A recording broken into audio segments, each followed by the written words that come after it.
பயன்படுத்தப்பட்டுள்ளது. உலத்து என் சொல் பொதுவாக இடிந்தோன் என்னும் பொருளிலேயே பயன்படுத்தப்பட்டுள்ளது. தெய்வமேற்பட்ட புலத்து குதிர்த்தாடுதலை பற்றி புறநானூறு குறிப்பிடுகிறது. உலத்து என்பவர் ஆடைவழுக்கும் தொழிலை மேற்கொண்டதாகவும் குறிப்பிடுகிறது. தன்னுமையை முளைக்கு வீரர்கள் போருக்குரிய பூக்கொள்ளும் நாளை அறிவித்தவனை எழுந்தவனாக புறநானூறு குறிப்பிடுகிறது. துடிகொட்டுவோனையும் இழுந்த பிறப்பினை உடையவனாக புறநானூறு குறிப்பிடுகிறது. இதன் மூலம் புலையனும் இழிசினனும் ஒருவரே என்று உணரலாம். இடுகாட்டிலிருந்து இறந்தோருக்கு செய்யும் சில சடங்குகளை செய்தோரும் புலையர் என்றே சுட்டப்பட்டுள்ளனர். புறநானூறு குறிப்பிடும் மேற்கொண்ட புலையர் பற்றிய செய்தி சமண காப்பியமான சீவக சிந்தாமணியில் உப்பு விலை புழுக்கள் காட்டுள் புலைமகள் உறுப்பு ஏக கைப்பணி உண்டியானும் என்று குறிப்பிடப்படுவது ஒப்புநோக்கத்திற்குரியது. துடி ஒட்டுவோம், தன்னுமை முடக்குவோம், இடுகாட்டில் சடங்கு செய்வோம் என்னும் இவர்களை இழிந்தவர்களாக சுட்டியது போலவே தோல்வார் கொண்டு கட்டில் படுவோனையும் புறநானூறு இழிவானவனாக குறிப்பிடுகிறது. சங்க காலத்தில் ஆரியரின் செல்வாக்கு காரணமாக இதுபோன்ற இழிவான கருத்தாக்கங்கள் நிலவியதா அல்லது ஆரியரின் செல்வாக்கு முன்பே தமிழ் சமூகத்தில் இவையான கருத்தாக்கங்கள் நிலவினவா என்பது சிரத்தையான ஆய்வுக்குரியது. கடம்பன் என்னும் சொல்லாட்சி சங்க இலக்கியத்தில் ஒரே ஒரு இடத்தில் தான் இடம்பெற்றுள்ளது. எனினும் புறநானூற்றில் இவர்களோடு தொடர்புடைய சில பாடல்களும் காணப்படுகின்றன. திவாகரம் நிகண்டு மருதநில மக்கள் என்பதற்கு உழவர், கடைஞர், கம்பளர், களமர், கிளைஞர், மல்லர், விளைஞர் என்று பொருள் கூறுகிறது. இவர்களுள் களமர், மல்லர் என்போர் கடம்பன் என்பவருடன் தொடர்புடையவர்களாக கொள்ள இடம் உண்டு. இவர்கள் புறநானூற்றில் தொழுவர், மலைக்களமர் என குறிப்பிடப்படுகின்றனர். இவர்கள் நெல்லறுத்தல், அவற்றை களத்திற்கு கொண்டு சென்று அடித்தல் முதலான வேலைகளை செய்துள்ளனர். இதில் நெல்லறி தொழுவர் என்பதற்கு நெல்லறுக்கும் களமர் என்று கொள்ளப்பட்டுள்ளது. அதுபோல மனைக்களமர் என்பதற்கு மனைக்கன் இருந்து பணிபுரியும் களமர் என்று பொருள் கொல்லப்பட்டுள்ளது. இவர்கள் மரபு நிலக்குடிகளான வேளாளர் முதலிய நில உடைமையாளர்களின் கூடிகளாக அடிமைகளாக இருந்திருக்க வாய்ப்புண்டு. தற்காலத்தில் தமிழகத்தில் வாழும் பல்லர் இனத்தவர் இவர்கள் வழிவந்தவர்களாக இருக்கலாம். இவர்களை பற்றி குறிப்பிடும் திரு எட்கார் தர்சன் பல்லர் தஞ்சாவூர், திருச்சிராப்பள்ளி, மதுரை, திருநெல்வேலி மாவட்டங்களில் காணப்படும் பயிர் தொழில் செய்யும் கூலியாட்கள் என்றும் வளம்படுத்த நாட்டவர் நிலங்களை உழுதலே இவர்கள் முக்கிய தொழில் என்றும் தொடக்க காலத்தில் இவர்கள் வேளாளர்களின் அடிமைகளாக இருந்தனர் என்றும் பல்லர்கள் எப்போதும் பிராமணர்களுக்கும் கவுண்டர்களுக்கும் உரிய நஞ்ச நிலங்களில் உழைக்கும் பண்ணை அடிமைகளாக இருந்து வந்துள்ளனர் என்றும் குறிப்பிடுகிறார்.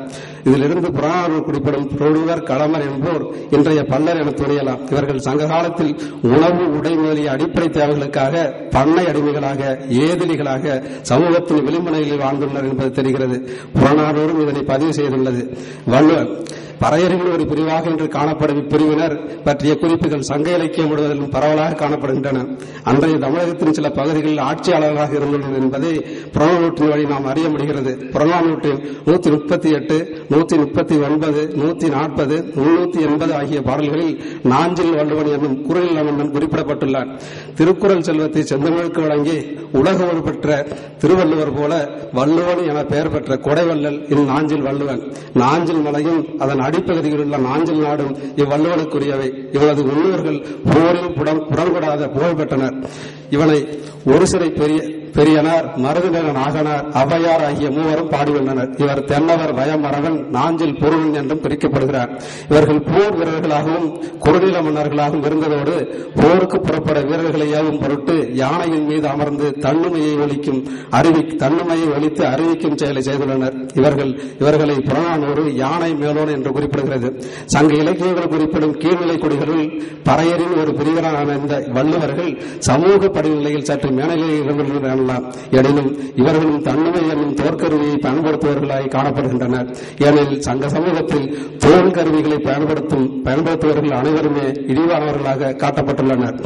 பறையரும் எயினரும் கிமு 9ஆம் நூற்றாண்டுக்கு முன்னர் பறையர் என்ற சொல்லாட்சி தமிழ் படத்தில் இல்லை என்பர் சில ஆய்வாளர். ஆனால் மாங்குடி கிழார் எனும் புலவர் முல்லை நிலத்து சிற்றூர் ஒன்றின் சிறப்பை பாடும் புறநானூற்று பாடல் ஒன்று கீழ்வருமாறு குறிப்பிடுகின்றது. துடியன், பாணன், பறையன், கடம்பனின் 4 அல்லது கொடியும் இல்லை. 355. இதை தவிர சங்க இலக்கியங்களில் சொல்லாட்சி பயன்படுத்தப்படவில்லை. எனவே சமூக மாற்றத்தின் காரணமாக பிற்காலத்தில் இவர்கள் புலையர்கள் என்னும் சொல்லால் சுட்டப்பட்டுள்ளனர் என்பதை சங்க இலக்கியங்கள் முழுவதிலும் காணப்படும் குறிப்புகளால் அறியலாம். கொட்டு என பொருள்படும் பறை என்ற சொல்லிலிருந்து பறையர் என்ற சொல் பிறந்ததாக கால்டுவெல் கருதுகின்றார். ஆயினும் பறையர்களின் ஒரு பிரிவினரே பறை கொட்டுகின்றனர். இத்தொழில் பறையர்களுக்கு மட்டும் உரியதாக இல்லை. இன்று எண்ணிக்கையில் மிகுந்தவர்களாகவும் ஒரு காலத்தில் செல்வாக்கு மிகுந்தவர்களாகவும் இருந்த ஜாதியாரின் பெயர் அவ்வப்பொழுது அவர்கள் இன்று பல ஜாதியாரோடு மேற்கொள்ளும் தொழிலின் அடிப்படையில் அமைந்தது என்பது ஒரு சிறிதும் பொருத்தமுடையதாக தோன்றவில்லை. எட்கார் தர்சன் முதலான ஆய்வாளர்கள் பறையரும் எயினரும் ஒரே இனக்குழுவை சார்ந்தவர்கள் என்று குறிப்பிடுகின்றனர். கிபி 11ஆம் நூற்றாண்டைச் சேர்ந்த நிகண்டாண்டு திவாகரத்தில் பறையர் என்ற சொல்லாட்சி காணப்படவில்லை. எனினும் எயினர் என்ற சாதியாரை பற்றிய குறிப்புகள் பல இடங்களில் காணப்படுவதாக எட்கார் தர்சன் குறிப்பிடுகிறார். அவர்கள் இன்றைய சமூகத்தைச் சேர்ந்த மக்களில் தனித்த இயல்பு வாழ்ந்தவர்களாக காணப்படுவதோடு ஊர்களுக்கிடையே வாழாமல் தங்களுக்கே உரித்தான தனித்த கோட்டைகளில் வாழ்ந்து வந்துள்ளனர். ஆம்பூர், வேலூர் ஆகியனவற்றை இம்மக்களுக்குரிய கோட்டைகள் இருந்த இடங்களாக கூறுவர்.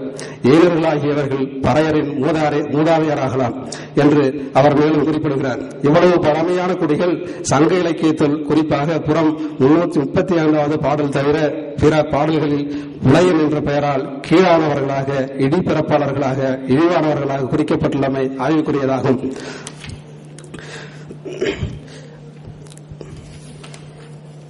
கட்டி நினைக்கும் மெடிசனின் கையது புறம் இடிபிறப்பாளர் கருங்கை சிவப்ப வழிவுறந்து சிலைக்கும் மண்கண் கடந்துடி மடிவாய் தன்னுமை இடிசினன் குரலே புல்லகத்திட்ட சில்லவில் வல்சி புலையனேவ புனமேல் அமர்ந்துள்ளும் நடல்வாய் புக்க பின்னும் மேற்கண்ட பாடல்கள் அவர்கள் கட்டி பின்னுதல், துடி கொட்டுதல், தன்னுமை முழுக்குதல், இடுகாட்டில் இறப்புச் சடங்கினை மேற்கொண்டு அங்கு வைக்கப்படும் கீழான உணவை உண்ணுதல் என்ற நிலையில் காட்டப்பட்டுள்ளனர். இத்தொழில்கள் யாவும் அக்கால சமூகத்தில் இழிவானவையாக கருதப்பட்டுள்ளன என்பதை இது காட்டுகிறது. எனவேதான் இடிசினன், இடிபிறப்பாளர், புலையன் ஆகிய சொற்களால் இவர்கள் சுட்டப்பட்டுள்ளனர். இவற்றின் மூலம் சங்ககால சமூகத்தில் தொழில் அடிப்படையில் அல்லாமல் பிறப்பின் அடிப்படையில் ஒருவனை இடிந்தவனாக, கீழானவனாக மதிப்பீடு செய்யப்பட்டமை விளங்குகிறது. இது ஆரியரின் செல்வாக்கு விளையால் நிகழ்ந்தது என்பதை விட சங்ககால தமிழ் சமூகத்திலேயே செய்யும் தொழிலால் ஒரு சமூகம் இடிவானதாக கருதப்பட்டமை போலாகிறது.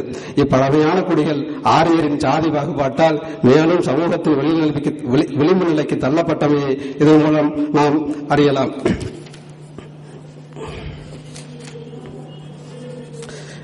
இறுதியாக துடியன், பாணன், பறையன், கடம்பன் என்ற 4 அல்லது குடியும் இல்லை என்பதற்கிணங்க உலகின் பிற சமூகங்களில் காணப்படும் இனக்குழுக்கள் போல துடியன், பாணன், கடம்பன் ஆகிய குடிகள் தன்னிச்சையான குடிகளாக வாழ்ந்துள்ளனர்.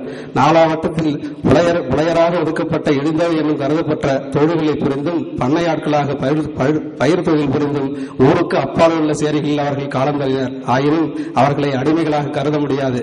அவர்களை உடமையாக விற்கவோ வாங்கவோ உரிமை பெற்றோ எவரும் இல்லர். அவர்கள் மீது கட்டுப்பாடுகளை வகுக்கவும் நிறைவேற்றவும் அவர்களின் உறவுமுறை கூட்டங்களும் ஜாதி தலைவர்களுமே அதிகாரம் பெற்றிருந்தனர்.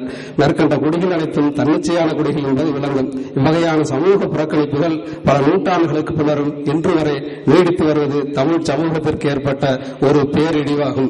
சங்ககால சமூக வரலாற்றில் பாணர், பறையர், எயினர், துடியர், புலையர், கடம்பர் ஆகிய குடிகள் சமூக இயங்குதளத்தில் உயர்நிலையிலிருந்து சமூகத்தின் விளிம்பு நிலைக்கு தள்ளப்பட்டு மதிப்பீடு செய்யப்பட்டதை சங்க சான்றோர்கள் தங்கள் பாடல்களில் விருப்பு வெறுப்பின்றி பதிவு செய்துள்ளனர்.